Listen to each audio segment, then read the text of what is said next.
প্রিয় দর্শক, আমরা এখন যেখানে দাঁড়িয়ে আছি এটি উল্লাপাড়া উপজেলার বনবাড়িয়া গ্রাম।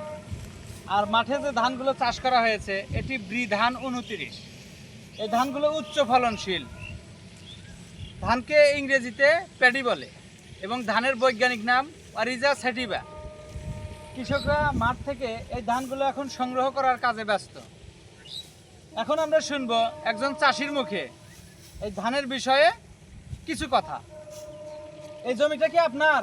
জি, আমার জমি কি ধান চাষ করেছেন এখানে? 29। এই ধানগুলো কি উচ্চ ফলনশীল? মোটামুটি ভালো ফলন।